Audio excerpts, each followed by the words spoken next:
Oxford is one of Britain's most historic cities. It is full of amazing architecture, bustling streets, and alleyways trodden with history.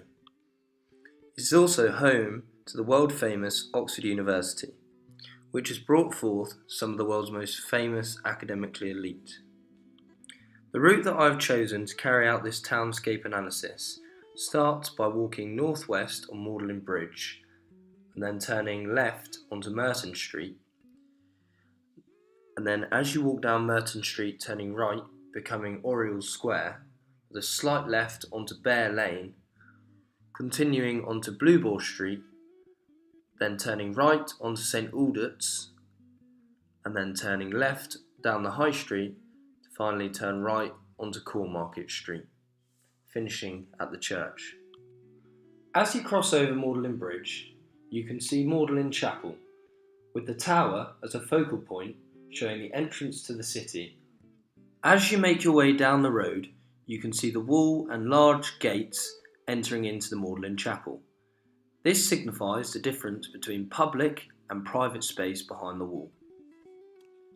As you approach the High Street, there is a large building sitting on the corner that shows deflection, giving an option to either go down the High Street or down Longwall Street. Before turning left down Merton Street, you catch a quick glimpse of the High Street, showing the range of shops and cafes that it has. As you turn left down Merton Street, you can see there is an immediate change in the amount of traffic. As you can see, there's a contrast in styles. There's a pink building in the distance and a grand building near. The contrast in the buildings makes both of them very eye-catching, creating a real sense of place. The grand building is the Oxford University Examination School, with its large iron-spiked fences and closed gates showing the importance of the building it protects behind.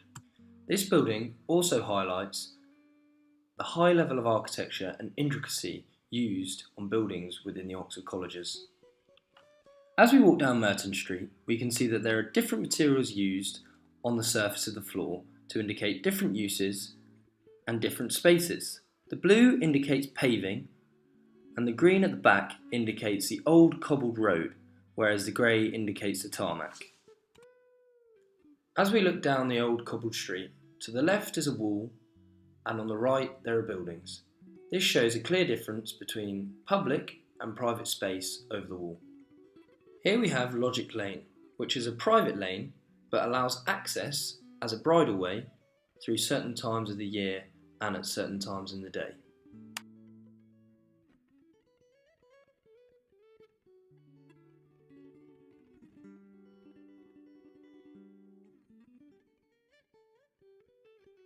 Carrying on down Merton Street, you can see Magpie Lane, which has a deflection showing space around the corner, which invites you to think something is going on. This mystery leads to anticipation, causing people to want to go around the sharp corner to find out what's around there. As we get to Magpie Lane, you can see that there is a narrowing of the street, which indicates that it's a no-through road for cars, showing only access for pedestrian walking back onto the High Street. As you come to the end of Merton Street, you see a grand entrance to Oriel College. The grand archway acts as a frame for the building within. The closed vista of the monument is then the centre point.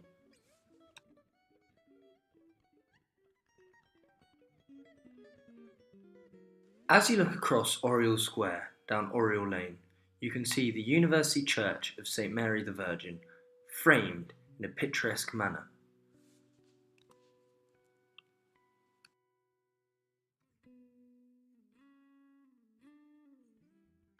As you walk around Oriel Square and take a slight left onto Bear Lane, you can see a large building on the left with a plain facade with outward-facing windows.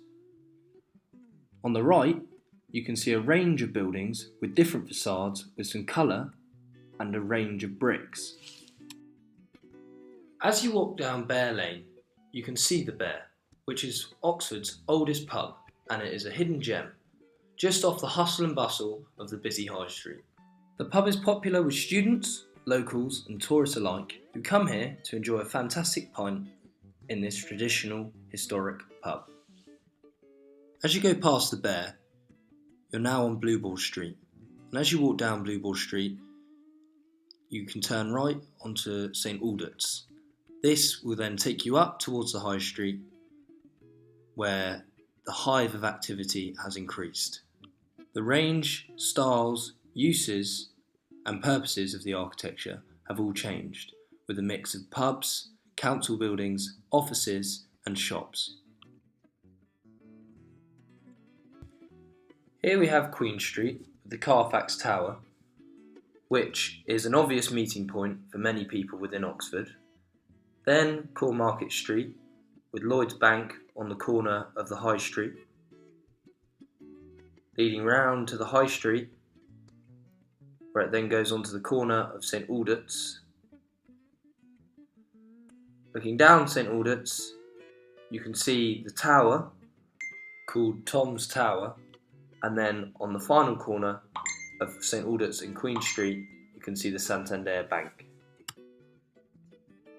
As I began to walk down Cornmarket Street, it is evident that this is a new high street shopping area, with shops such as McDonald's being in newer buildings that are perhaps not as in-fitting with previous architecture, being overly updated and perhaps changing the feel and environment of the area it sits within. Whereas the old covered market still stands as an old building where smaller local shops and market areas are used. As I came to the end of Cornmarket Street at St Michael's at the North Gate, it was evident that Cornmarket had become a highly pedestrianised shopping area, but St Michael's at the North Gate was still a fundamental meeting place for many within the city. After carrying out this townscape analysis on Oxford, it's become clear that Oxford truly has a sense of place, due to the vibrancy and energy around the area, the architecture and people within it. Looking at Gordon Cullen's concise townscape, it's clear to see within Oxford there is a real sense of place, because whenever you find yourself here, there is always a there. You're never stuck in anywhere, there's always somewhere else to move to, and always alleyways and roads you can go down and find yourself in new, small, quaint places.